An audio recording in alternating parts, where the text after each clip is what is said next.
जी guys, ये नया रूप कुछ नहीं है। ये आप सरप्राइज हो जाएंगे। थोड़ा सा एलर्जीज चल रही हैं। मैं आज बल्कि एलर्जीज के बारे में थोड़ा बताऊंगा। छोटा सा वीडियो बनाऊंगा सिर्फ एलर्जीज के बारे में बताने के लिए, और अपना पॉइंट रखूंगा सामने कि हेल्थ केयर के अंदर आपको अमेरिका के अंदर प्रॉपर हेल्थ केयर कभी मिल ही नहीं सकती। ये इसके सिस्टम का पार्ट है, ठीक है ना। चलिए, तो एलर्जीज हो रही हैं। अगर आप किसी भी डॉक्टर के पास जाएंगे वो सीधा एक ही बात बोलेगा कि क्लैरिडीन खाओ, ये खाओ, वो खाओ, गोलियां बता देगा 3-4 सिट्राजिन ये वो, और उससे एकदम से आपको रिलीफ भी मिल जाता है। पर उससे आपको डिपेंडेंस इंक्रीज हो जाती है। अभी आपकी मेरी एलर्जी चलती है 3 या 4 हफ्ते, फिर चलेगी 2 महीने, फिर 6 महीने, फिर 10 साल, वो सारा साल चलेगी। उनको एक लाइफ लॉन्ग कस्टमर मिल गया फिर, और उसके जो साइड इफेक्ट्स होंगे फिर वो नहीं स्टार्ट होंगे, फिर और प्रॉब्लम्स होंगी। उनकी बनाई हुई एलर्जीज जो सी हैं, मैं एलर्जी के बारे में भी बात करूँगा कभी, कि भी प्रूव करूँगा कि इन्हीं की बनाई हुई प्रॉब्लम्स हैं। यहाँ इंडिया में तो होती नहीं इतनी ज़्यादा, यहाँ पे ज़्यादा होती हैं। पर चलिए, उसके बाद यहाँ पे होती हैं, उसके बाद फिर ये उनकी दवाइयाँ खाओ, फिर उनकी दवाइयों से जो बीमारी होती है फिर वो खाओ, फिर वो उनका मतलब उनसे आपको सफ़र करते हो, फिर आप फिर उनकी बनाई और दवाई, उन बीमारी समझ इन्हीं की होती है, उन बारे में रिसर्च भी यही करते हैं, फिर उन बीमारियों के ऊपर रिसर्च करते हैं, तो उसके बाद फिर जो उसका उन बीमारियों का क्योर आता है वो भी फिर यही देते हैं, फिर उन बीमारियों पर भी वही रिसर्च करते हैं। उन फार्मास्यूटिकल कंपनी का एक पूरा चक्रम है, पूरा एक सर्कल है जिसको कंप्लीट करते हैं आपके ऊपर। एक बार आप फंस जाओ इनके चक्कर में, फिर आप निकल नहीं सकते, ठीक है। चलिए, हम अपनी बात करते हैं। तो ये सिंपल सा चश्मा लगाने से, वैसे मुझे टोटली वो लगाना था ट्रांसपेरेंट, क्योंकि मेरे को तो ये मतलब मुझे कलर वलर का कुछ चाहिए नहीं था, बट वो मुझे मिला नहीं। बिल्कुल ही ट्रांसपेरेंट चश्मा लगाने से मेरी आंखों की एलर्जी के ऊपर इतना इफेक्ट पड़ता है कि एकदम से वो 90% ख़त्म हो जाती है। मेरी आंखों में चिरचिर होती रहती थी, चिरचिर इचिंग होती रहती थी, इचिंग ख़त्म हो गई बिल्कुल, ठीक है। दैट्स वन, सिर्फ चश्मा लगाने से। देखो, आप ये नहीं कह सकते जो बंदे ने 10,000 बारी सिट्राजिन खा ली है या क्लैरिडीन खा ली है, अरे देखो इस पर तो फ़र्क नहीं पड़ा। और हर एक बार हर चीज़ का फ़र्क नहीं पड़ता। अगर आप वैसे सारी दवाइयाँ सारा दिन खाते रहते हो, फिर आप सिट्राजिन नहीं भी खाई, तो भी आपको उससे जल्दी से फ़र्क ना पड़े किसी चीज़ का, क्योंकि आपकी बॉडी ऑलरेडी मतलब ख़राब हो चुकी है। चलिए, लेकिन वो अलग पॉइंट है। और दूसरा, इन जनरल कई बार वैसे भी नहीं फ़र्क पड़ता, तो इसलिए not everything is for everybody. पर नेचुरोथेरेपी में बड़ी ताकत है, और कभी भी गोरा आपको या अमेरिकन डॉक्टर आपको कभी नहीं सजेस्ट करेगा कि आप ये नेचुरल चीज़ कर लो। अब मैं आपको बताता हूँ कि मेरे को जो नेज़ल एलर्जी थी वो तो बिल्कुल, देखो मैं आराम से चला रहा हूँ, middle of the allergy season में मुझे एक भी छींक नहीं आ रही है, ठीक है। I tell you what I did. तो बेसिकली मैंने की है एक्सरसाइज, एक इंक्लाइन है 12 इंक्लाइन, सबसे मैक्सिमम इंक्लाइन पे 6 माइल्स एन आवर की स्पीड पे मैंने रनिंग की। सिर्फ 2 मिनट के लिए डेली 3 बार करनी है। अगर आपसे 2 मिनट इकट्ठे नहीं होती तो आप 40 सेकंड करके 3 बारी में कर लो, ठीक है ना। तो टोटल आपके हो गए 120 सेकंड, राइट, 2 मिनट हो गए, राइट। फिर कर लो, ठीक है, नो इश्यूज़। तो इस तरह से करने से जो बॉडी की जो रेस्पिरेशन की कैपेबिलिटी है वो इंक्रीज़ हो जाती है, और लंग कैपेसिटी बढ़ जाती है, एंड आप बेसिकली आपकी एलर्जी से आराम मिल सकता है। डिपेंड करता है हर एक की सिचुएशन पे, ठीक है ना। बट मेरे केस में इस तरह से आराम हुआ। अब एक बात बताओ, क्या डॉक्टर, क्या अमेरिका का कभी डॉक्टर कभी आपको नहीं बोलेगा कि आप एक्सरसाइज करके देखो जी, कार्डियो एक्सरसाइजेस करके देखो, उससे फ़र्क पड़ेगा, या आप चश्मा लगाओ शायद उससे फ़र्क पड़ जाएगा? वो नहीं कभी बताएगा। सीधा जाओगे, कहेगा ये दवाई खा लो। और वो अगर आप उसके पास जाओगे तो प्रिस्क्रिप्शन मेडिसिन देगा, जो सबसे महंगी वाली मेडिसिन है, क्योंकि आपको तो खर्चा पड़ेगा नहीं, वो तो इंश्योरेंस ने देना है, लेकिन उसको पैसा ज़्यादा मिलेगा। अब फार्मास्यूटिकल इंडस्ट्री को तो उतना ही पैसा मिलना है, तो उनको इंश्योरेंस को तो पैसा लग रहा है, तो इंश्योरेंस तो मतलब दुखी होनी चाहिए इस चीज़ से। दुखी इस पूरे सिस्टम में कोई नहीं होता। इंश्योरेंस को मालूम है कि जिस आप ज़्यादा से ज़्यादा और फंसते हो, तो आपको सारे के सारे बंदे, आपको पता है कि जब वो इस तरह की दवाइयाँ जब जाती है ना, तो कहीं ना कहीं तो इंश्योरेंस का तो नुकसान ही है ना। इंश्योरेंस है कि यार एक तरफ 2 रुपये की, एक तरफ $20 की, तो मेरा तो नुकसान है, लेकिन ना उनको कोई दुख नहीं होता। इंश्योरेंस और खुश होती है, उनको सब्सिडीज़ मिलती है उसी हिसाब से, सारा सिस्टम बना पीछे से, उनको ग्रांट्स मिलती है इसी हिसाब से, कितना उनका बजट आउटगोइंग है उसी हिसाब से मिलती हैं। वो धीरे धीरे बजट बढ़वाते भी रहते हैं, धीरे धीरे इसी बेसिस पे कि देखो जी हमारे को कितने पैसे दे रहे हैं, उस ग्रांट से उनके प्रॉफिट्स होते हैं। ये सारा फंड है। इतने सारा ये पीछे इतना बड़ा चक्रम है, इतना बड़ा सर्कल है, जिसको आप अंदाज़ा लगा ही नहीं सकते। अमेरिकन जनता फुल्ली एक्सप्लॉइट हो रही है इस मामले में, राइट, बहुत बुरी तरीके से एक्सप्लॉइट हो रही है। एनीवे, कंटिन्यूइंग अवर टॉक। तो ये जो चीज़ है ना, नेचुरल चीज़ें कभी भी गोरा आपको नहीं बताएगा, कभी भी नहीं बताएगा, गोरा डॉक्टर कभी भी नहीं बताएगा। इसीलिए मैं बता रहा हूँ कि हेल्थ केयर सिस्टम, अब मेरे को एक्चुअली ना मेरे को ना बड़े ज़्यादा खट्टे डकार आते थे, इतने आते थे कि मतलब कि एसिड ऊपर आता था।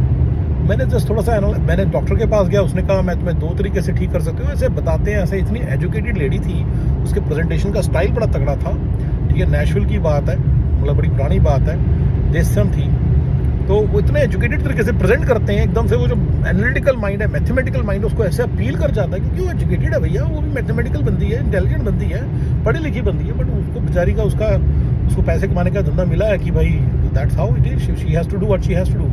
एक्सप्लेन करती हैं कि you know I can do two things, I can either kill your mechanism to to produce acid, or I can just do something to neutralize the acid every time it is created.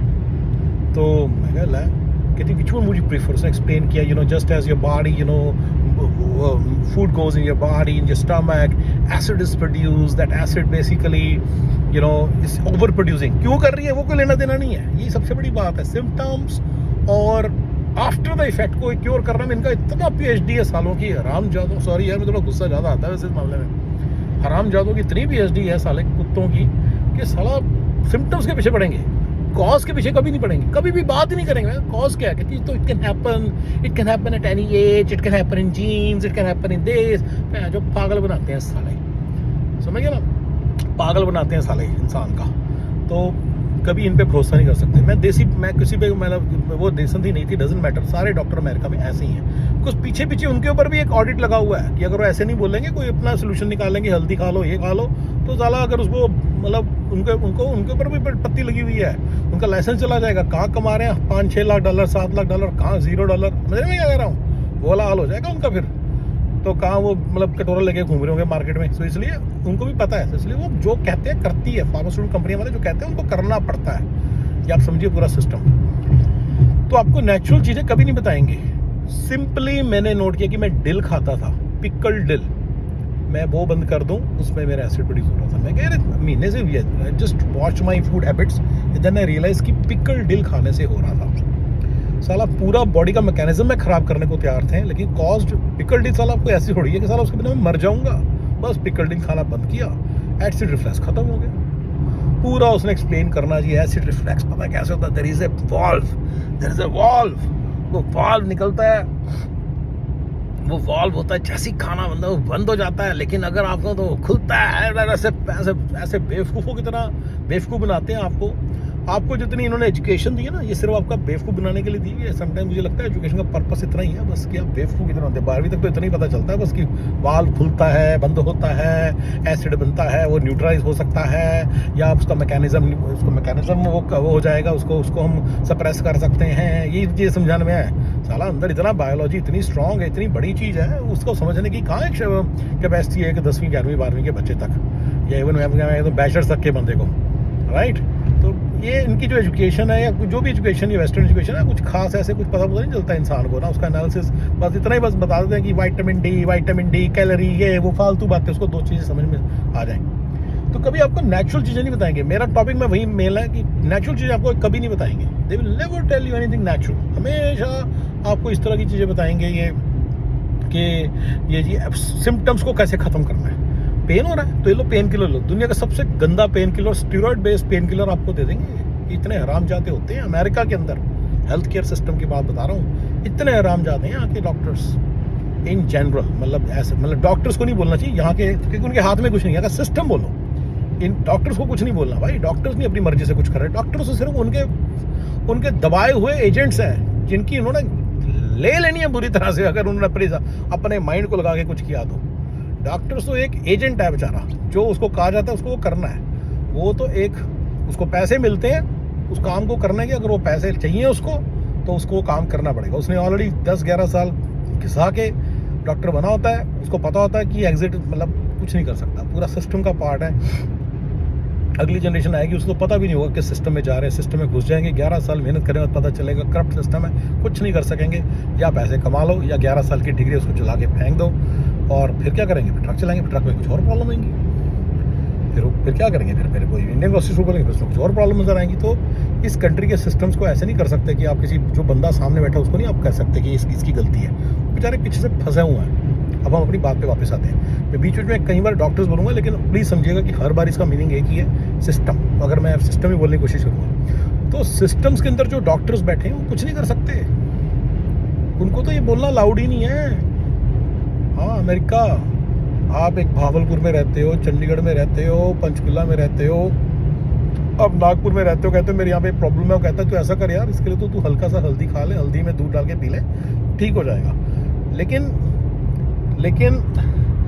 Natural therapy होगी ना, लेकिन यहाँ पे ऐसा कुछ नहीं होने वाला।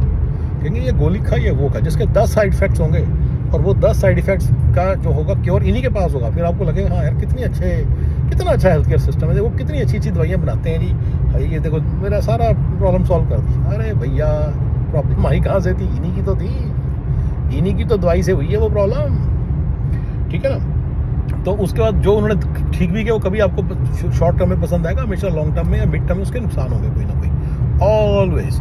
ये पूरी मार्केट को बड़े ध्यान से कैप्चर किया गया और ध्यान से क्रिएट किया गया। याद रखिएगा ये कुदरती नहीं है जी कि पैरासीटामोल के हैं, वो ऐसी पैरासीटामोल अगर मान लो उसको कोई साइड इफेक्ट नहीं ना होगा, एक नई पैरासीटामोल बनाएंगे जिसके साइड इफेक्ट होंगे। ये मैं आपको भी बताना चाह रहा हूँ, ये हेल्थ केयर सिस्टम इतना करप्ट है यहाँ का, वो बनाएगा एक नई बनाएगा और आपको फिर उसका नुकसान होगा, ऐसे करेगा। ये बात आप समझ नहीं पा रहे, इनको आपको लग रहा है बस ऐसे ही अपने आप ही हो जा रहा है, अपने आप कुछ नहीं हो रहा, अपने दिमाग लगा के कर रहे हैं। फार्मास्यूटिकल इंडस्ट्री के अंदर सबसे हाईएस्ट वेजेस हैं, यस हाईएस्ट वेजेस हैं, one of the highest wages में आता है, इसीलिए आता है क्योंकि पैसा कमाई बड़ी है ना, पूरा कंट्रोल ऑफ द सिस्टम। एक बॉडी जो वर्ल्ड में घूम रही है, एक अमेरिका में घूम रही है, आपको पता है जो पैसों का एक सोर्स है, अच्छा खासा पैसों का सोर्स है। $1 मिलियन, $2 मिलियन पर value of the person over a life time, $10 million इनको दे के जाएगा, पैसा दे के जाएगा इनको, क्या एनीवे। तो नेचुरल थेरेपी कभी नहीं बताएंगे, कभी भी नेचुरल चीज़ें नहीं बताएंगे आपको ये डॉक्टर्स यहाँ के सिस्टम के अंदर जो बैठे हैं, सिस्टम के अंदर ही बैठे हैं सारे। सिस्टम यहाँ का जो है, सिस्टम का जो पार्ट है डॉक्टर्स या कोई भी सारे डॉक्टर्स जो भी सिस्टम का ही पार्ट है सारे। तो सिस्टम बोलना बस है कि डॉक्टर पे एम्फेसिस होता है, जहाँ पे जो आप फिजिशियंस के पास जा रहे हो, क्योंकि they have to follow system. जो कभी आपको नहीं बता पाएंगे कि ये तरीका है जी, इस तरह से कर लो, हल्दी ये कर लो, वो कर लो, कभी आपको नहीं बताएंगे, ठीक है। याद रखिएगा इस बात को, कभी भी नहीं बताएंगे आपको अजवैन ये वो। अब जैसे एक और आया कि अगर आपको मतलब कि सांस लेने की कोई भी इशू आ रहा है ना, आप ट्राई कीजिए कि पानी उबालिए, उसके अंदर स्टीम लीजिए, बेसिकली उस पानी में अजवैन और थोड़ी हल्दी डाल के उसकी स्टीम लीजिए, उससे आपके रेस्पिरेटोरियल प्रॉब्लम्स ख़त्म हो जाती हैं। तो एक और चीज़ चलती है पूरे वर्ल्ड में चल रही है, तो इंडिया में बड़ी कॉमन होगी, इंडिया पाकिस्तान में बड़ी कॉमन होगी, इसको तो आप नोट करिएगा। अरे यार तू हल्दी का करता है तू यार बड़ा पिछड़ा हुआ है, लगता है तू पेंडू है, काम वाला है। अरे सालों, तुम्हारे जो हजारों साल से तुम्हारे पुरखे जो यूज़ कर रहे हैं तरीके, वो पेंडुओं वाले हो गए, और इनके जो तरीके हैं गंदे से, ये पिल खा ले, पानी पी ले, एस्पिरिन खा ले, ये खा ले, उससे वो ठीक हो गए। और उसके जो साइड इफ़ेक्ट्स हैं वो भाई, जो उसके साइड इफ़ेक्ट्स हैं वो राइट, वो किसी को कोई लेना देना नहीं है, किसी को पता ही नहीं है, इतनी समझ तो दी नहीं है। 12वीं तक की जो एजुकेशन होती है उसमें कितनी समझ आएगी इंसान को, इंसान को पता चलता है विटामिन डी, विटामिन डी, बंदा बल्कि कहता है अरे हल्दी में कितनी कैलोरीज है, अरे नहीं पता, मैं नहीं खाता, पता नहीं क्या चीज़ है। तो ऐसे उल्टी सीधी आपको एजुकेशन के बनाया जा रहा है, बेवकूफ़ बनाया जा रहा है। बच्चों प्लीज़ इस बात को समझो कि आपको कैसे बेवकूफ़ बनाते हैं, और नेचुरल थेरेपी कभी आपको नहीं बताएंगे, और बेसिक नेचुरल चीज़ें करते। मुझे एक छींक नहीं आई, मैं 15-20 मिनट से बाहर हूँ, गाड़ी के अंदर जला रहा हूँ, कोई कभी छींक नहीं आई, मेरी सारी प्रॉब्लम जड़ से चली है। और अगर आप कल का मेरा वीडियो देखोगे, कल परसों का, उसमें छींके ही छींके हैं। तो इसलिए इस कंट्री में आप हेल्थ केयर सिस्टम है ना, उस पर बिल्कुल भरोसा ना करना। और दूसरा है FDA, food and drug administration, ये सबसे करप्ट ऑर्गेनाइजेशन है यहाँ की, फूड एंड ड्रग ऑर्गेनाइजेशन, जो कि हेल्थ केयर सिस्टम को, सॉरी हेल्थ केयर सिस्टम पूरे को तो नहीं, बट उसके ये जो फूड एंड ड्रग है ना, यानी कि खाना और फार्मास्यूटिकल, इसको कंट्रोल करती है, और इससे आप दूर रहो। FDA के अंदर जो आता है ना, उस पर कभी भरोसा ना करना, बहुत ही करप्ट ऑर्गेनाइजेशन है, बहुत ही घटिया काम है। हर चीज़ के अंदर उनके एक मतलब क्या के कैंसरस सब्सटेंसेस वाली चीज़ें बनाई जाती हैं। रिसेंट में पता चला कि साली टूथपेस्ट में भी कैंसर होता है, कैंसरस सब्सटेंसेस होते हैं। क्या करें यार इस कंट्री का, अब पता नहीं चल रहा ये बीमारी कैसे होगी। अब कह रहे हैं कि इन्फेंट्स में माइक्रोप्लास्टिक्स, अरे समझ नहीं आ रहा कहाँ पे सालों, सारा दिन जो तुम्हारे खाने हैं उसमें माइक्रोप्लास्टिक्स है, जब माँ खाएगी तो उसके बच्चे में माइक्रोप्लास्टिक्स कहाँ से आएंगे। एक और तुम्हें मायाजाल बता देते हैं लोगों का कि किसी चीज़ को करने के लिए ना, किसी चीज़ को प्रूव करने के लिए $100 मिलियन का, आप बस मान के चलो कि कोई भी चीज़ करनी है, बेसिक क्लिनिकल ट्रायल्स करने $100 मिलियन लगेंगे। तो अगर ये प्रूव करना कि हल्दी अच्छी है तो $100 मिलियन लगेंगे। कौन करेगा बताओ? हल्दी वाला करेगा, परचून की दुकान वाला करेगा इंडिया का? नहीं कर सकता ना, कौन करेगा? अच्छा, कि अब ये प्रूव करना है कि हल्दी खाने से नुकसान होते हैं, अगर फार्मास्यूटिकल का बेनिफिट है तो वो आ जाएगा सामने आपके $100 मिलियन, वो तो खर्च देंगे, वो तो और भी खर्च देंगे, कुछ भी खर्च देंगे, ठीक है ना। तो मेरे हिसाब से FDA, जिसके अंदर पेप्सी कोक सारा आता है, मैंने पहले भी वीडियो बताया तो उसमें बताया था कि पेप्सी कोक ये सब इनका पहला अटैक है। FDA इनका पहला वेपन है जिससे ये किसी कंट्री पे अटैक करते हैं, उसके अंदर बीमारियां डालते हैं, उसकी ज़रूरतों को इंक्रीज़ करते हैं। बंदा आराम से अपने घर में बैठा है, उसके घर में बीमारी घुसा देते हैं पेप्सी कोक बर्गर शर्गर ये सब चीज़ों से। फिर जब उसको प्रॉब्लम्स आनी स्टार्ट होती हैं, फिर उसके बाद इनकी दवाइयाँ खाता है, उससे इनकी प्रॉब्लम्स आती हैं। उन रिसर्चेज़ को इन्होंने ही करना है, यही कर सकते हैं, आप कर भी नहीं सकते, यही करेंगे। उन रिसर्चेज़ को करने के बाद जो रिजल्ट आते हैं वो चीज़ यही करेंगे, सारा कुछ इन्हीं के हाथ में रहेगा और सारा ऐसे करेगा। तो याद रखिएगा FDA है वो एजेंसी जो एक वेपनाइज्ड हो चुकी है, जो एक कैपिटलिज्म का, क्रोनी कैपिटलिज्म का या कॉरपोरेशनिज्म का या अमेरिकनिज्म का या सारे रॉन्ग्स का सबसे पहला फंडामेंटल चीज़ यही है। मैं कैपिटलिज्म के अगेंस्ट नहीं हूँ, मैं इस तरह की गलत उसको यूज़ करने के अगेंस्ट हूँ। कॉरपोरेशनिज्म के अगेंस्ट नहीं हूँ, गलत यूज़ करने के अगेंस्ट हूँ। ये जो सारा रॉन्ग साइड ऑफ कैपिटलिज्म है, रॉन्ग साइड ऑफ कॉरपोरेशनिज्म है और अमेरिकनिज्म, अब अमेरिका के साथ भी हो गया वो। उसमें अगेन मैं अमेरिका के 99% हर चीज़ के हूँ, पर ये जो FDA एजेंसी है ना, ये सारा फंडा है, इसके बिल्कुल अगेंस्ट हूँ। और मैं आपको बता रहा हूँ ये wrong side of way of जो रॉन्ग साइड ऑफ मैकेनिज्म है, इसके अगेंस्ट। इसके अंदर इतना ज़्यादा गंद मचा हुआ है ना, यू कांट इमेजिन, इतना गंद मचा हुआ है। ये पहला वेपन है रॉन्ग कैपिटलिज्म और उसका रॉन्ग कॉरपोरेशनिज्म का, आपके घरों में अटैक करने का, आपके देशों में जाना घुसने का। सबसे पहले आपको डील करेंगे पेप्सी कोक बिकेंगे देख लेना, हमेशा जिस कंट्री में उन्होंने घुसना है ना, पहले पेप्सी कोक बेचेंगे।